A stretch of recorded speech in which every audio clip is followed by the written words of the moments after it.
All right, I think we got everyone here now, so we're going to go ahead and get started on this. My name is Joseph McShinsky.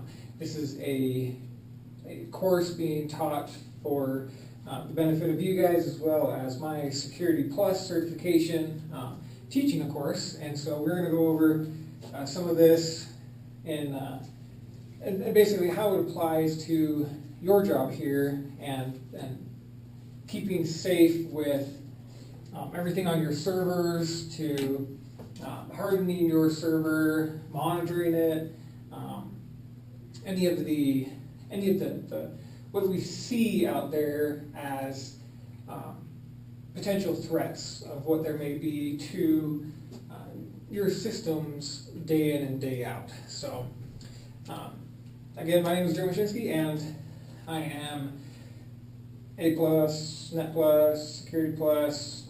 I have my CCNA, Cloud Plus, Server Plus. I've been around for a little bit on this, and so I am.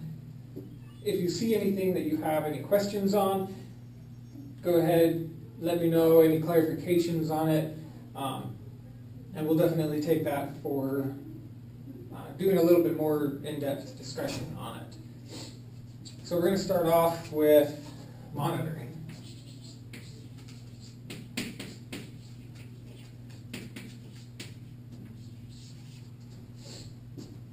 So monitoring is not necessarily something that you would think of in the security realm.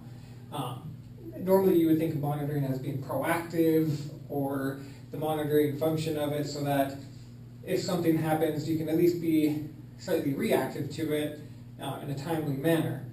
But monitoring plays a huge role in the security realm.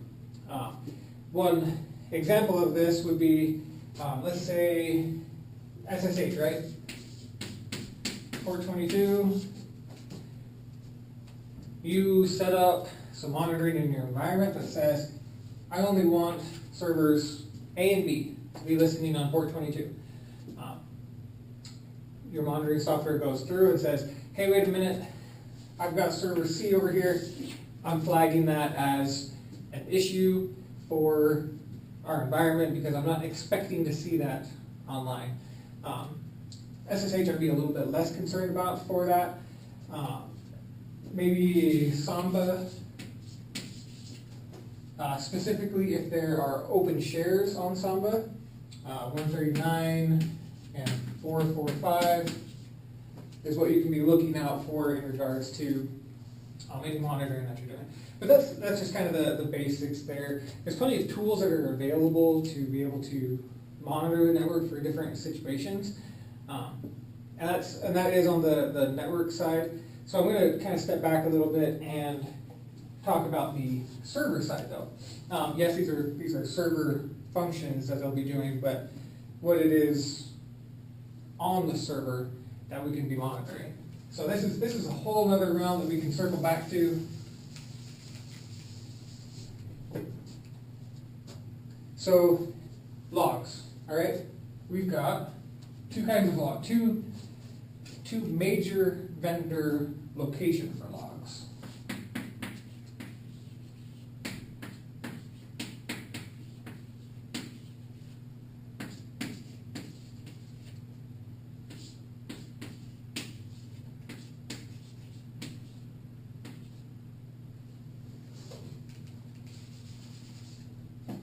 I'm going to put an underscore here for var log something. So we all know what the event viewer is, and we all, or the Linux individuals will know var log messages, var log audit, var log secure, anything that's logging in the system to this location. How many of you have dug around your event viewer? Okay, handful. How many actively monitor their event viewer, though? Right. So, and it doesn't have to be anything crazy either. You could say, in my event viewer, give me a report at the end of the day to say, I had this many errors, so many warnings, etc., right? At the end of the day, right? So that way you can kind of check your security system and say, hey, I noticed that there's been a lot of issues coming into this location from this server. You could take it a step further for the event logs, for the security portion of it, and monitor your event log on the fly to where you've got your monitoring system that actively polls the server every 5 minutes, every 10 minutes, something like that. And then if it sees a certain threshold of logins that are failing for that server, then we can alert you. So we can be a little bit proactive, a little bit reactive to a situation in the event viewer. I'm going to jump down a little bit. So yeah, that's security logs that we're monitoring in event viewer. Usually in the security side, I'll put that over here. Security would be things like logging audits for successes, failures, directly to the machine. You can also have in there any network login failures, but you get the gist of it. So this isn't necessarily where an application can't log into a remote resource. This is going to be more along the lines of your local login. So very handy for making sure that anything directly attacking that system or trying to remote desktop or anything like that, you can monitor that for it. So this is on the Windows side. On the Linux side, we have our log, and depending on your distribution, it could be audit/audit.log, or any of these audit variants. If you can read that up. So yeah, as we're going over these items, feel free to write it down so that way you can implement anything that you would like to have, or make a note of something that stands out to you so that we can get it addressed right away. So in our Linux side, we have the var log location with the audit. Again, we're looking at this location for, on the Linux side, mostly it's going to be the SSH failures, anything along those lines for it. Same rules apply for both locations. We can monitor for login issues. On the Windows side, PowerShell. On the Linux side, you can use Bash. And of course, for the Linux side, there's a variance that, Ash, Bash, KSH, depending on what your script uses to monitor this, the monitoring tool as it implements onto it. So, and we'll get to the actual tools and whatnot in a little bit.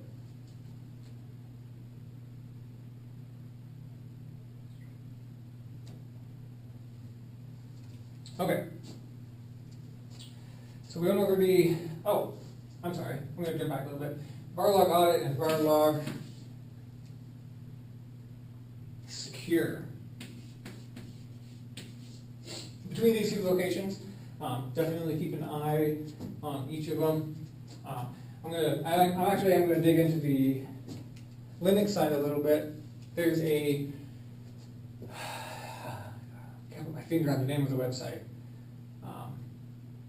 Anyway, it's a tool that monitors your SSH daemon and checks those failed logins against a white and a black list that's on the internet somewhere. I have to look into it again exactly what it was. But I personally have used that in the past to where it will block and those connections that we know are coming from a botnet, a malicious user, flagged by one reason or another. I've also written scripts that say, okay, my personal threshold is 3 failed logins. So I monitor here, and I say, okay, block it for an hour, timestamp it of course, and what I do is I just say in the host.deny, I say throw that IP address that I saw these failures coming from into the host.deny, block it for a half hour or whatever the case may be, and then after that, open it back up and off we go. When you have tools like that, you can also monitor how much your system gets hit. So into the monitoring side, and then this applies into both situations. You can write your scripts or use your tool and implement. I've always been a fan of MRTG. It's a little bit dated these days, but still extremely relevant, especially for very quick graphing of items. There's Cacti, which I'm trying to migrate to at the moment. PRTG. Anyway, I'm a fan of MRTG. So all I do is I say, hey, script, because you can take MRTG and point it to a script, and I say, go monitor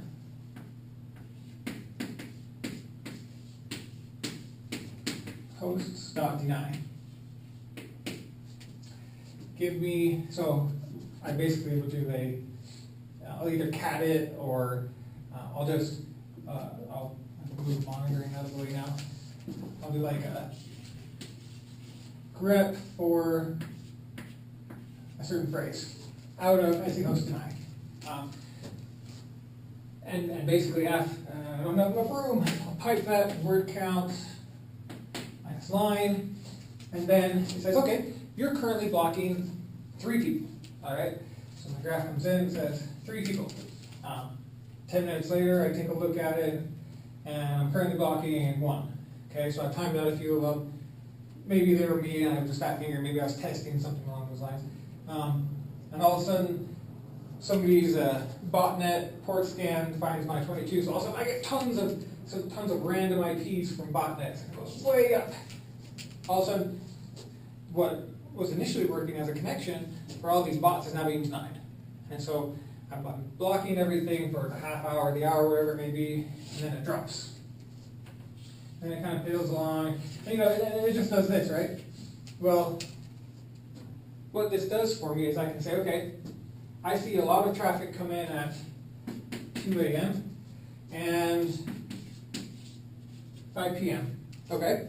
So if I start seeing a trend of certain times of the day, maybe I'll come in and I'll say, okay, at 2 a.m. obviously nobody's going to be logging in. I'm going to set the threshold to 1 failed login and timeout after 2 hours. But during the day, I want 5 failed logins and set my timeout to 20 minutes. So that way, my monitoring system may not be alerting me like crazy in the middle of the night if something happens. During the middle of the day, I may fat finger it, maybe I'm testing a script or something, and I only have to wait for a little bit to take action on clearing anything out. Obviously, there's avoidance by just putting on the port number. There's different items that you can do, longer timeouts for logging into servers. A lot of options there, but I wanted to throw that out there real quick. I kind of am sidebarring a little bit onto that, but that's okay for being able to monitor those failed login attempts. There's 2 other ones I want to go over in Windows.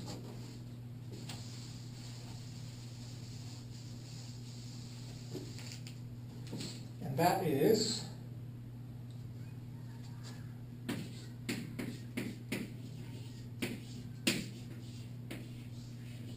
access logs. So this part of the monitoring in your system can be a huge bear, depending on the verbosity of your login. You may say, for my access logs in my Windows box, I want to know what happens, C drive, INET pub, www, root, etc. Right? You may say, give me everything that happens in there. I want to know anytime anybody on the system accesses that to make a change on my web server. Check your company policy or develop a company policy to say, I want this And I'm going to have IIS run as IIS auto, something like that, right? So you say, I want to log everything from any user except IIS auto. Because if you have some scripts that in the background run some PHP, some CGI, something, and it accesses this location and just does things back and forth, you probably don't want to be logging everything about that. Because if you had to audit it and go through and see what happened, it could be a nightmare. On the other hand, maybe that's exactly what you want. You want to see my PHP script, it goes through and it modifies a file here. Well, malicious user does some buffer overflows, they do something and say, okay, anytime this happens, go ahead, log it. At that point, we know how often this is getting hit, we know exactly when said user's script or whatever did its buffer overflowed, wrote down here to a certain location, and all of a sudden it brought down your whole IIS server, and you can go back in your logging to say, this is when it happened.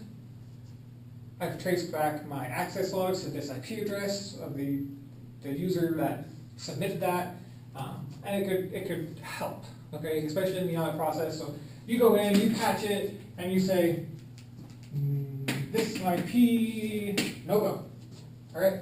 Block them for months, years, whatever the case may be. They may be on a throwaway IP address, it may be in a hacked machine, whatever the case may be. But if they try to come in this same route again, you'll be blocking them, and you can submit that information to different security groups so that they can analyze it.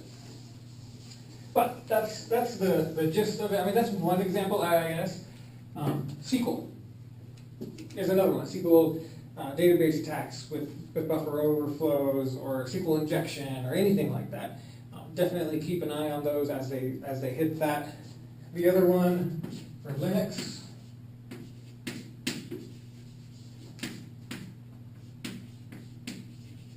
log access. The same concept applies for this. Now, I'm going to kind of lump all of our log into one. Analyze what's hitting your logs and say, okay, I want to do this. I want to do A with B. I want to have my monitoring system alert me. I want to have it log it. I want to, I would go so far as to say, you could implement a system that says, when X happens, this could mean my system's been compromised.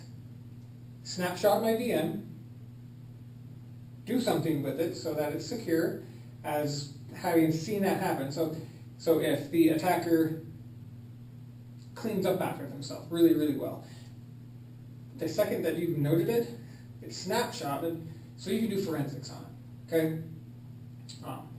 That's a little bit further in depth than I wanted to touch base on right now, but that's what monitoring can do. That's an option for it.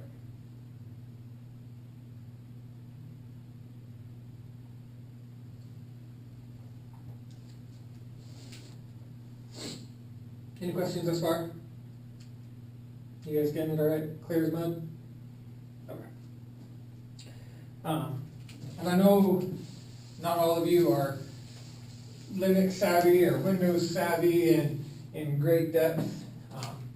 I'm hoping to give you a really good overview though, so that when you do see things, you'll be like, ah, right, that's okay. I know what I can do from here. There's awesome monitoring out there, awesome SolarWinds I've used. I'm a huge fan of Nagios. It can do so much when you get into there and really write some stuff to do exactly what you need it to do. All of my Windows servers are all monitored by Linux, and so the plugins that are available for it, and you can write for it. I think I write more plugins for myself than anything else because of custom environments, but there's a huge plug for Nagios. It's big, very helpful. Anyway, so I'm going to move on to here. the hardening section for a server. Hardening a server basically boils down to saying, I only want A, and even though B is happening, I don't want anything to do with it at all. Okay? So building upon that concept where we've got A and nothing of B is where we can come in and we can say, I have a web server, and this server is running a standalone, a SQL service on the same server. But when users come in and make a request to me, that user is in no way at all visible to that SQL service. The software that the user connects to, it makes an internal connection to SQL. SQL responds back to it. That's the only thing that it needs to do. Okay. It's got that SQL backend to be a little bit quicker, whatever the software functions may be. A lot of different businesses have different processes. It's similar to, and I really use that example because it's similar to some PCI compliance that I had to partake in a while back. So anyway, that's my perfect example for it. So if you were to do a port scan of this particular server in our example, and I'll stop using my hands here. Let's do it like this.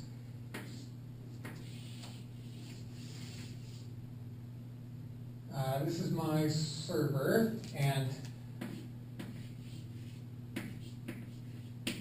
I've got Apache running here.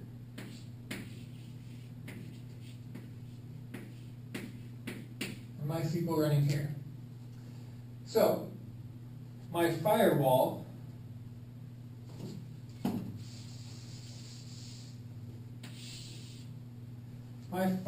has come through here and said, yes, I want 443 open to the www World Wide Web. All right. So when somebody port scans my server, now we're making an assumption here that this server has a globally routed IP address, completely, well, exposed besides what's being blocked on the firewall level to the internet. So when I do a scan across the internet, I'm hitting this thing left and right. And it comes back and says, hey, look at that. 443's open. Bam! I'm gonna see what's on that. I'm gonna check this guy out, right? Now what happens when I have no firewall? Oh, that one fails. Oh, we got SQL. Fails. Got HTTPS.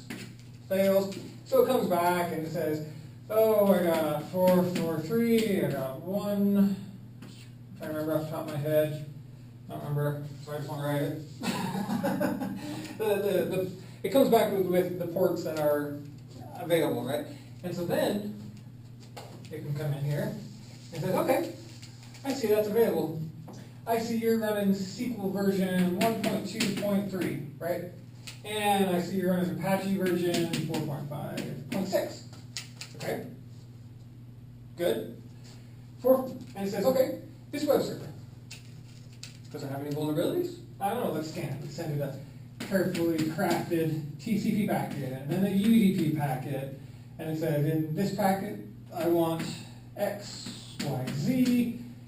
And it runs all this scan and it says, I'm up to date. I got nothing here at all. Moving on. TCP packet with payload ABC, and all of a sudden, your SQL here responds back with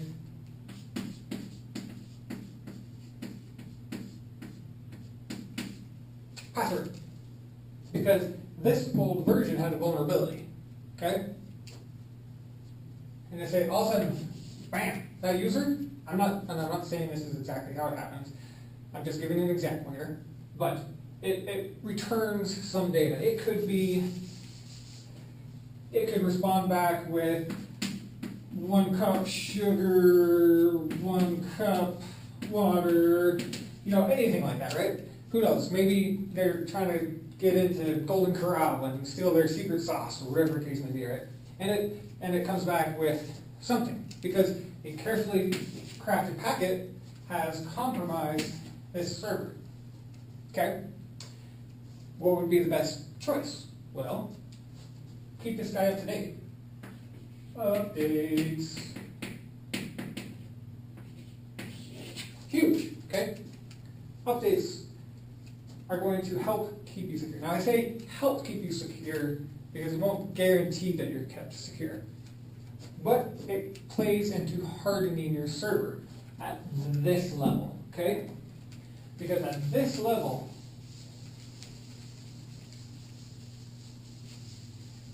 if there's a vulnerability here, and let's say your server version 1.2.3, and they've come out with version 1.2.4, right? You don't have 1.2.4 yet. You're still running on 1.2.3. You got your firewall in place. Just the web server, which makes a connection. Depending on the code that comes into the Apache server, and I'm trying not to get too deep. This server here doesn't care. When that port scan comes in, it's going to respond back, or it's not going to respond back, and just have nothing. So the vulnerability that could have compromised you has now been saved by that layer right there. Okay? You see a lot in our industry. We're an IT admin. You're going to set up their server.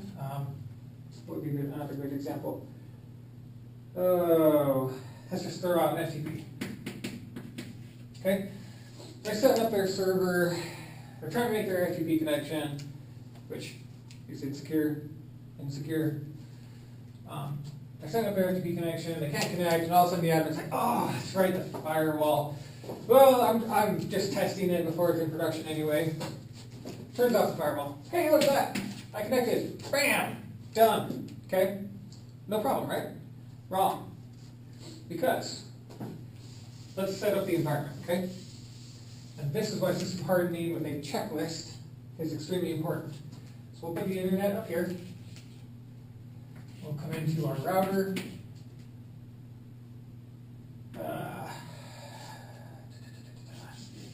Set up our switch to our desktop and to our server. Okay, so they set up their FTP protocol. Okay?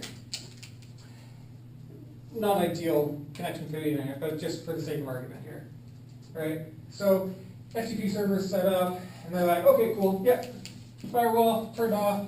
Look at that, transferring files back and forth all day, right? Great. Works perfect for them. Okay? They come in later, and this guy goes, oh, there was a file on C drive, cool, that I really wanted off of that server, but it's not in the FTP server. So he tries to make the connection.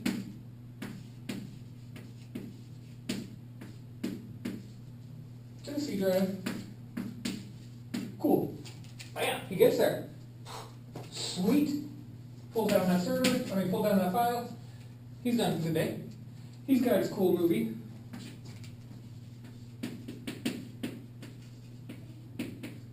He's done, right? What has happened here is that this admin did not go off of a hardening checklist for his server. Because along comes some dude.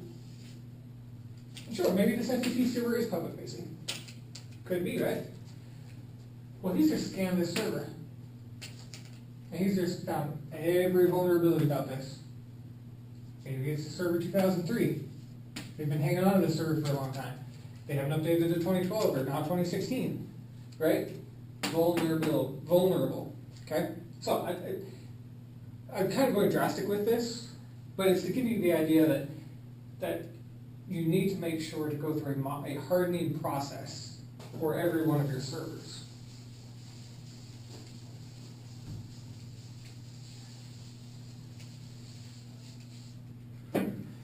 Now, my computer is locked because I'm touching it. It's got my list.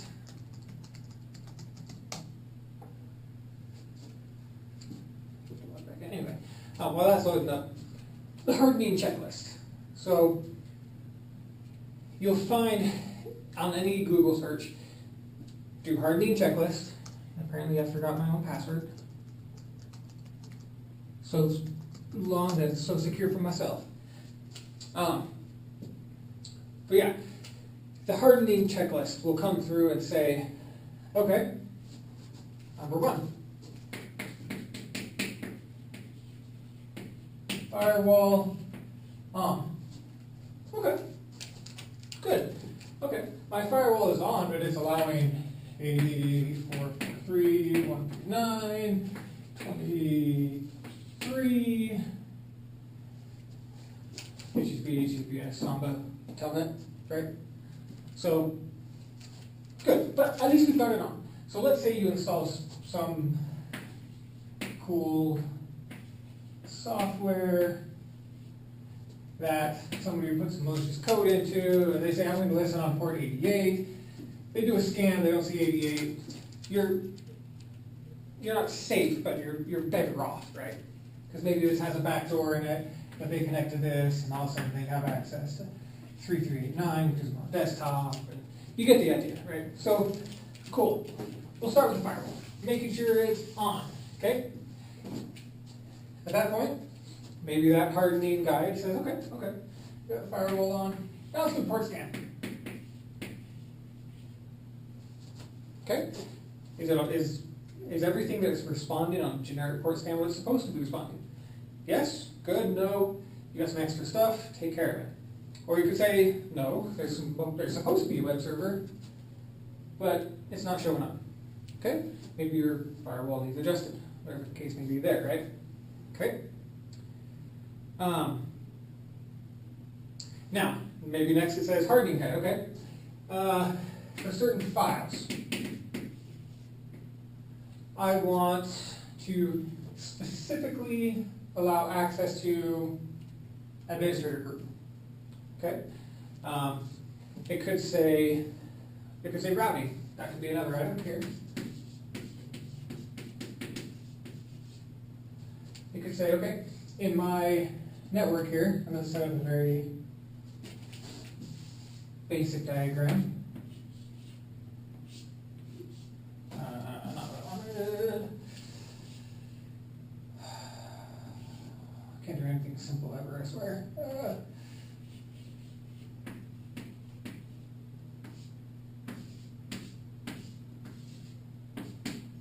So I got some routers here. And I've got computer 1 and computer 2. Okay, so in my routing diagram, right, I've got some redundancy there. I've got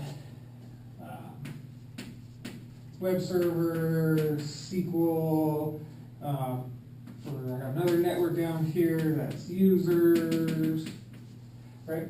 Let's say, okay, who is supposed to access this server, right? So I say, okay.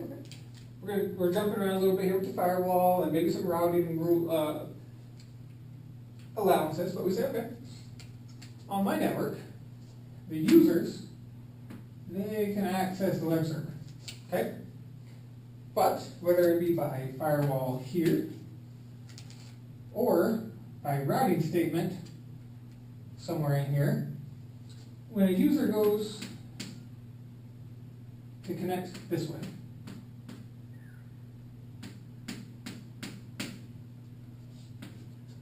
say, oh, I want nothing of it. They may be able to resolve it. They may be able to ping it maybe even. But when the user gets here, say, no, you're not allowed in that port. Because specifically, I've said the web server is allowed. Okay? Which is great. Because who's most likely to get compromised? These guys. These guys get compromised, they start doing scans, they start looking around, they say, no, I see there's something over there, but I can't tell what it is. Oh, there's a web server. I can get to the web server. So they start attacking this guy. Nothing happens. We've got him locked down, hardened. Nothing happens, right? So you've hardened your environment as well as your server to everything that's going on there.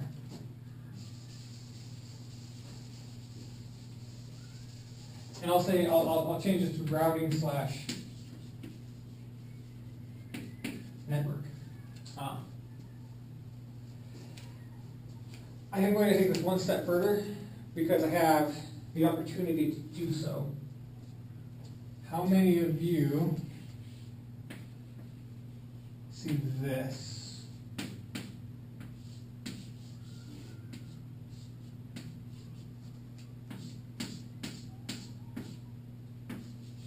Server.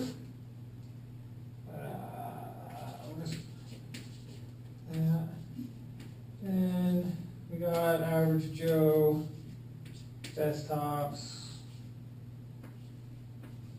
all down here. A traditional, simple, basic setup. Router, switch, computers, and server, all on the same network. Small business, maybe you have to, right? Maybe this is, maybe this guy, he's on the same network, he's just another computer, but he's your boss's computer, who happens to be running a web server. And anytime a Windows update comes in, all of a sudden it breaks your guys' website. You get the idea. It's possible, stay away from this design, okay? I'm gonna, because of some experience that I've had with PCI compliance, I'm getting chalk stars all over me. Holy crap. Take a look at that PCI document. It's enlightening for what those guys have gone through on the industry and said, in order to pass PCI compliance for security, PCI stands for payment card industry, your servers have to meet this criteria. And it gives you a checklist of everything. There are tools that you can purchase that will scan your network from different points of view for that PCI compliance. So you can basically start off with that to say, okay, my server from this network does not meet PCI compliance because it's allowing that, while it does meet it from this network because it's being blocked. So you can make adjustments and do your scans and come within PCI compliance. A scanning tool does not provide everything. One item, and I don't know if they've changed this since my last work with them, with that company. In order to harden our SQL server, and this is years and years ago.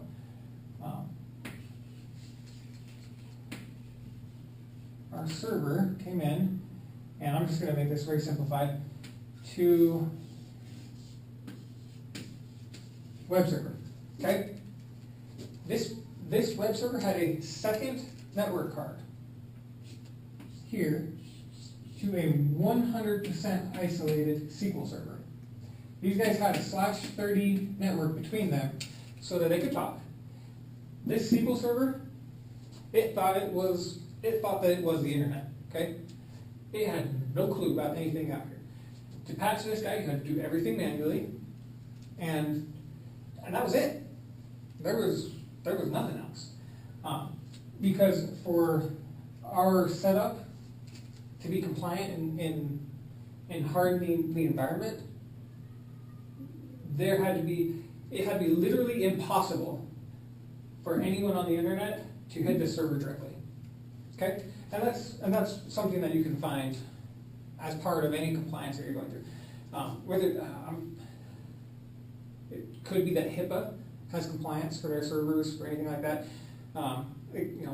But from my experience, if you start off, maybe not just start off, but just kind of go with PCI, then it can give you some great items there as you go through it. Okay, so I'm going to back off of the hardening server a little bit.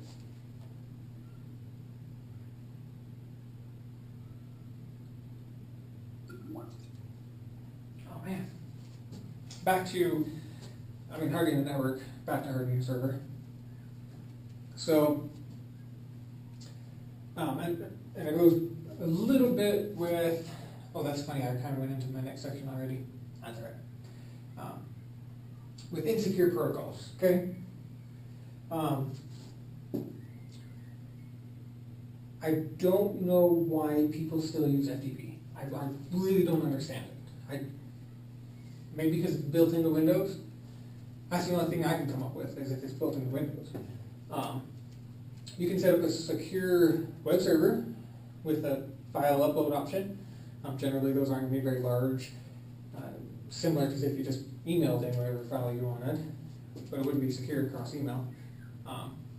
You can up that limit to 20 megs, 100 megs, whatever the case may be, but usually you run into browser timeouts more than anything else if you're uploading large files. With HTML5 and all that fun jazz, I've been out of that realm for a little bit as far as any of that. So it could be possible that with the coding these days, they've dynamically monitored the upload and you can go a gig. Who knows, right? But where was I going with that? Oh, FTP and TFTP. So I don't know why they still use it. Okay, it's completely insecure. So if you have not hardened your server to block FTP, you're basically allowing anybody in. Okay, so the packet comes across a wire and it has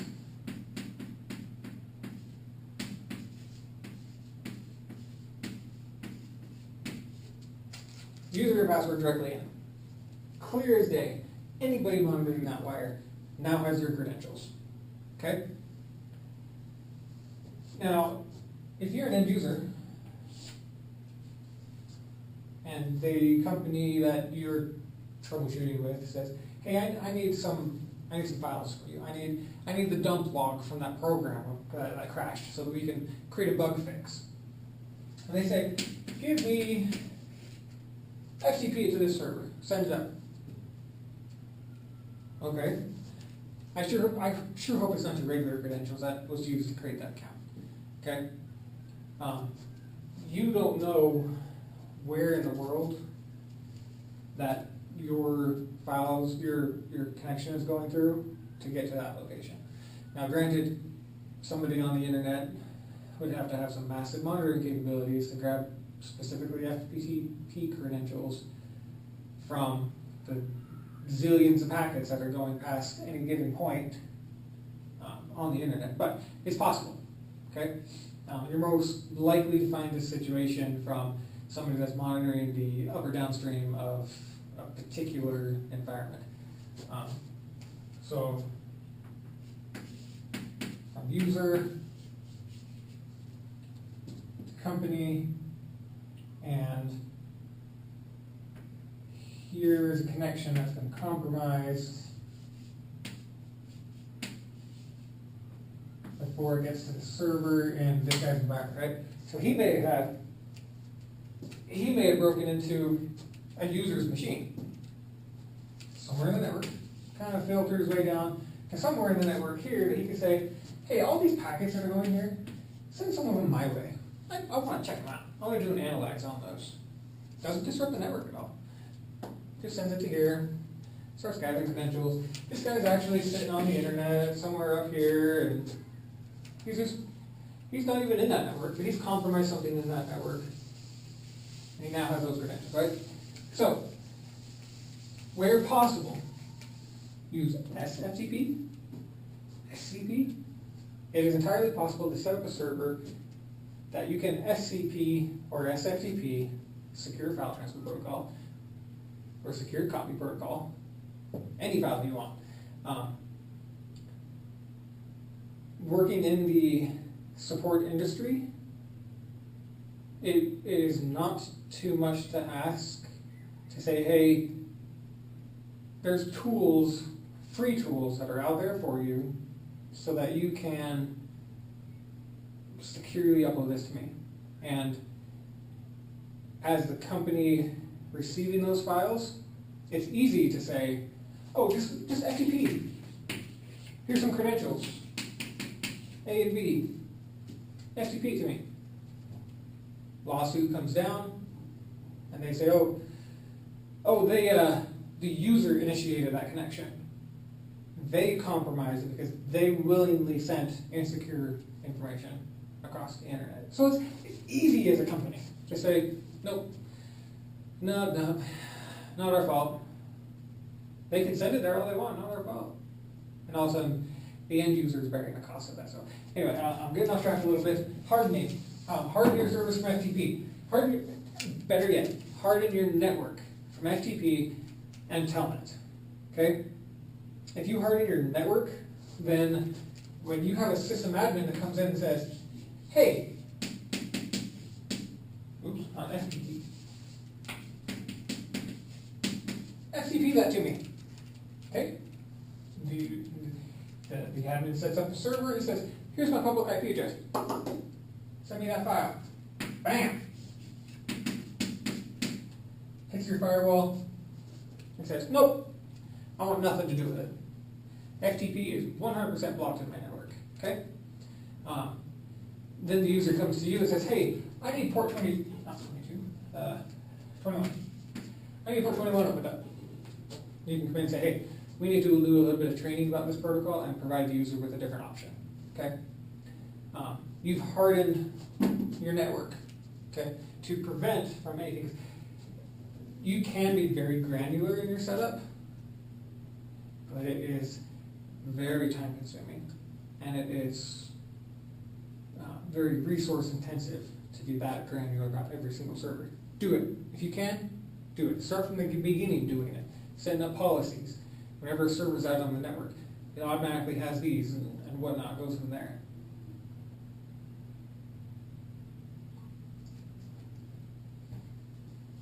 But if you do it at this level, on the network level, it helps. And security is all about layers, okay? I love that saying. It's all about layers. Layered on deep. Because if you block it here, if you block it here, you block it here, you have now said, sure, it's never going to pass this one. But if it does, it's blocked here. If it does, it's blocked here, okay? So, layer it up, harden your system in layers. I've touched on Telnet a couple times now, just briefly about that. Hardening your servers and your network from Telnet is also, because if you log into this Telnet server,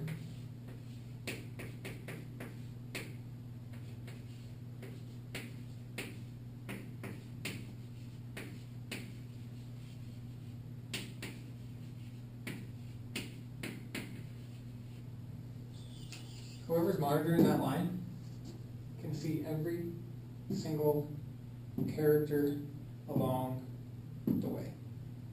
Okay? Telnet originally developed and originally was in use. It was great.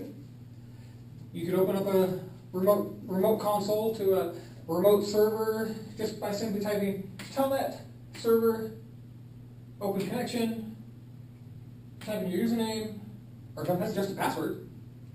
You're in. Do my functions and everything, right? So down here you say, update my password to A. Well, somebody's been monitoring it. They're looking at the logs and said, ha! I saw that it was originally password. Now it's A. Cool. Now he goes in, logs in, password A. Starts doing whatever he wants on there. Starts transferring off grandma's secret recipe, okay? So just to briefly touch on that before that, a tip from experience on Telnet, okay?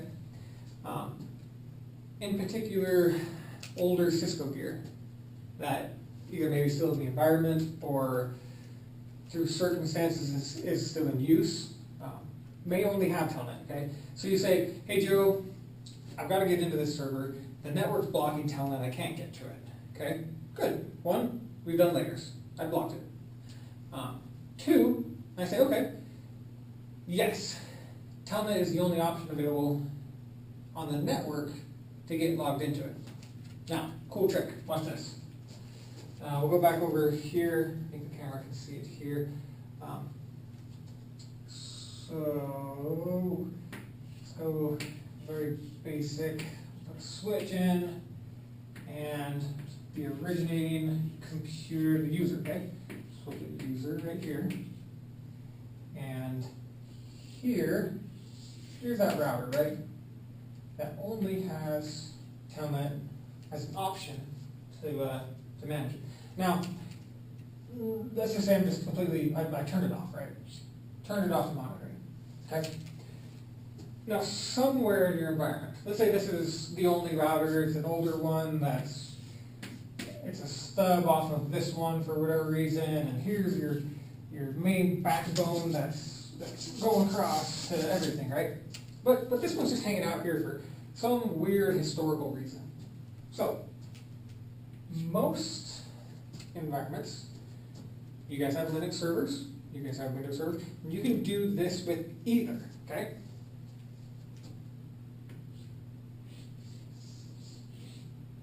And I'm a fan of Linux, so I'm going to make it a Linux server, but you can do it with either. COM1 in most cases, or it's not COM1 in Linux. It is. Oh man, now I'm on a brain fart. TTY-S1, or excuse me, TTY-S0, not 1. This is a COM port. And here's the fun part of it. Modern servers and whatnot most likely won't have a COM port on it. That's okay. You can buy a USB to serial adapter on your box as long as the drivers are there for it. It'll fire right up. You'll see it as a COM port on the server, on a Windows server. You'll see it as a TTY-S whatever for your Linux servers. And what you do is you have a Cisco console cable, probably the exact same console and setup that you originally used to set up this device, possibly before your time if it's been here for forever on the network. But anyway, you go from this COM port right here to the console connection, okay? Now, what you can do is SSH to your Linux server, open up a COM port to your router. You now have a secure connection to that router that originally only had an insecure connection. So, there's always a way to secure something that was previously insecure. And this was just one example, okay? There's all sorts of tunneling you can do with SSH to do other items. How am I doing on time? Okay, I'm going to move forward a little bit here to talk about some stuff we had talked about. Passwords, password protection. Yeah, we'll go password protection. I'm going to jump over VLANs, firewall ACLs, and logins because we already touched base on that a little bit. So when we did this one over here with the user not being able to talk to SQL, with the user being able to talk to the web server and whatnot, that goes into a little bit of that portion of it. So I'll spend a minute, separate VLANs, okay? Totally in-depth discussion on that one that we could go crazy into. I mean, we're talking like certifications up here that you can say my VLAN 1 versus VLAN 2 and the routing to VLAN 3. Suffice it to say, separate your environments into separate VLANs, and you've then created those security boundaries for the future, okay? You can say I want all my web servers here, all my SQL servers here, all my whatever servers here, and web can talk to SQL, web can talk to whatever can talk to web can talk to SQL, web can talk to users. You're done, okay? You've VLAN'd it all out, slightly heavy on the routing side, but it's there, okay? Which gets into the firewalls and the ACLs for access control lists for saying, okay, this connects to this and this connects to this, okay? So we've touched on all of that so that at least it's in the back of our minds moving forward. If you're writing down right now, then you can make a note of that for anything that you'd like to attack as part of that hardening process. Okay, so disabling unnecessary accounts.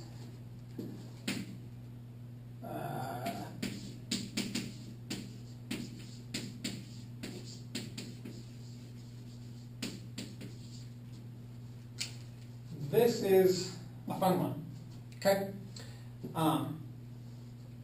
When I say disabling unnecessary accounts, I'm talking about service accounts and user accounts, okay? So, I'm going to start off with users, because that's the most common that you'll see day to day, right? So, user 1 has worked with the company for 1 year. User 2 has worked for the company for 20 years. User 1 says, not my cup of Joe. So he quits, right? Okay. After 30 days, no, I'm going to step back. He quits. The next day, the admin calls in sick. He's got a nasty flu or whatever, right? And he's out for a week. So that user's account never gets disabled, okay? They never really had access to much in the first place, but for that week, they're able to log in, right? Admin comes back, he's swamped with stuff that he's got to get done, lots of requests. This user account disable falls by the wayside. Well, company has a rolling 30-day password change policy, or 90-day, whatever the case may be. And that account automatically disables because the password's hit expiration. You've now saved yourself in case this user says, hey, I was working for company A, I'm working for company C now. And company C could kind of benefit from some of the stuff I saw over here. Type, steal. All of a sudden company C is going crazy, right? They know all these little things that he was able to get access to. Now he may not have had access to very much, but it could have been some good information, right? So you've protected yourself from forgetting to disable something.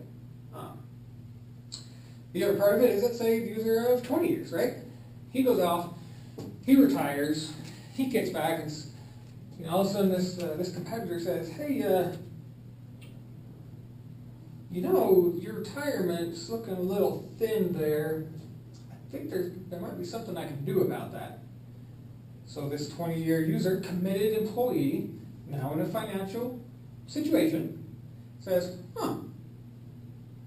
okay. Yeah, let me see if I can still get logged in there. Look. It's a big chunk of change, looking pretty good for me. Loyal employee. Got himself into a situation, needed money, needed whatever, and has now compromised your data because that login didn't get disabled, right? So, set policies for your user accounts to say, okay, passwords disabled after a certain amount of time. You've hardened your system against yourself and your users, okay? That's just one scenario. There's plenty of other scenarios that deal with those passwords. And that counts for service accounts, old software. Basically, you can come in and say, if this account hasn't been used in 30 days, hasn't been used in 90 days, because you may have a piece of software that does a very specific function for your company, right? And again, an older version, 1.2.3, and there was a hole discovered, there was something.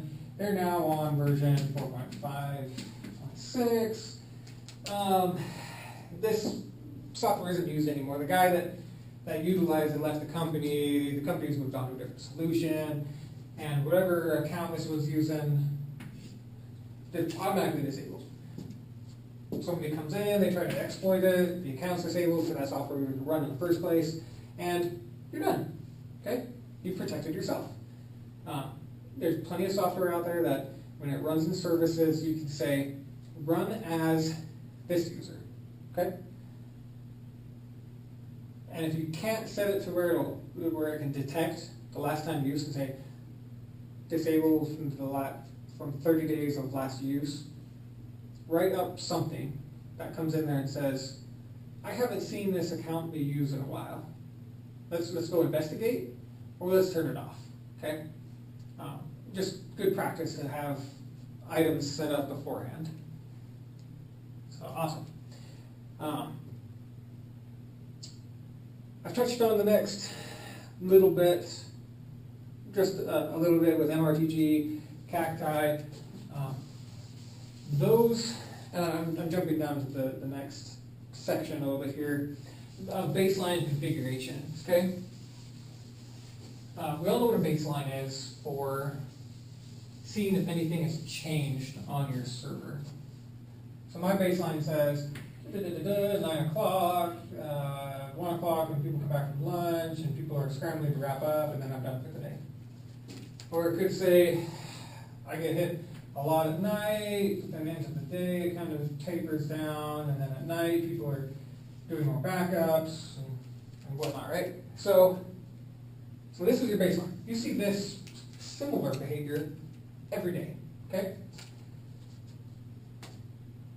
And that's if you've created a baseline. All of a sudden, users start saying, hey, something's not right. My network's dog slow, or whatever the case may be, right? So you've got your graph that you set up after the fact. And it's like, shh, it's pegged, right? That system is loaded, right? Well,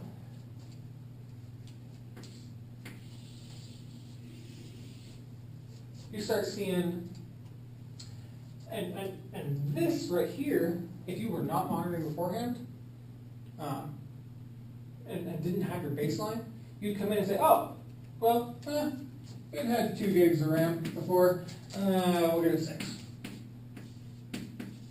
Or it was a 10 base T connection before, and now we went 100. So everything's fixed, everything's great, right? Maybe.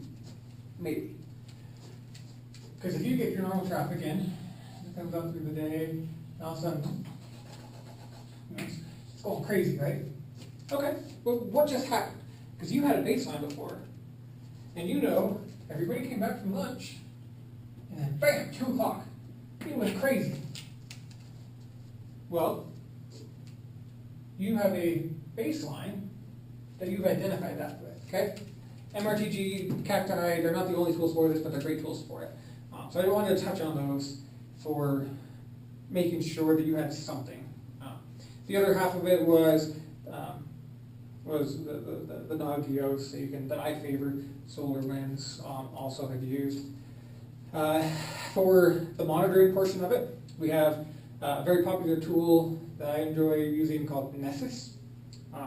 That one, there's a free version and there's paid plugins for it. You can scan your network for vulnerabilities. So I highly encourage to be able to use that one.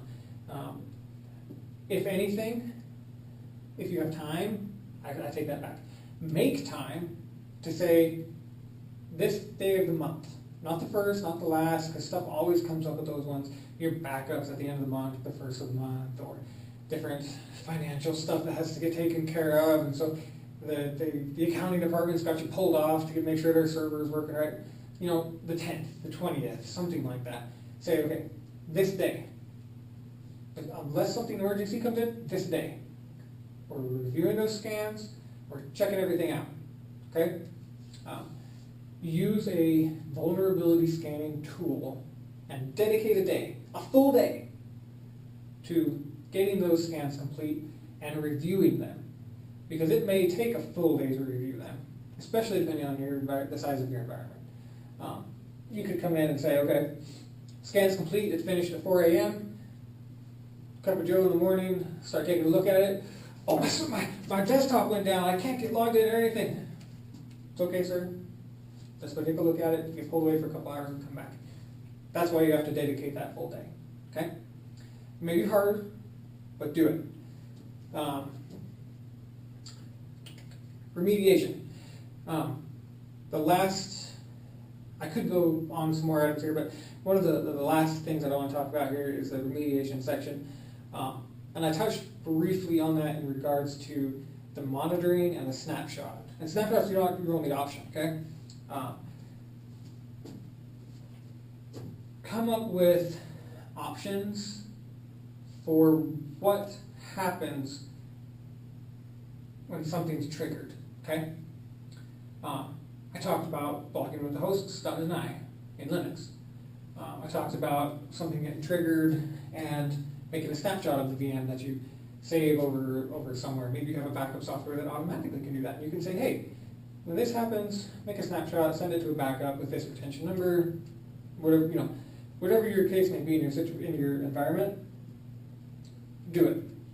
Okay. We've seen where big companies have been compromised, and they make the news because they're big. It happens all the time in small companies. Okay. And if you have, and I've seen it happen a lot of times with bigger companies, if you have some way to pause time with backups, with failovers, with anything to say, okay, I need to have something legally for this situation, because you may have investors that's all of a sudden stuff's leaked, right? You can say, okay, I've got this snapshot in time of my server that here you go, not legal, cybersecurity companies, right? Here's my data. Will you please analyze it to see exactly how much of the data was breached, how much the impact was, because we need a statement to give to our investors, right? Just one example, right? But the main thought there is that you need to have something of what happened. I've seen a lot of times, especially with the ransomware, where people didn't have backups, people didn't have anything for it, and they lost their data. And it's not a scare tactic or anything, it's just to say there is something that you can do about it. So that if it is, say, a crypto virus, you just restart backup and done, not worried about any compromise or anything like that, right? Anyway, off of that subject, so if it comes down to it, and you have to start over, you have to start over. Hopefully you don't, and hopefully anything that happens for that remediation doesn't impact your business too much. Go through disaster recovery tests. Anything that we've gone over on this,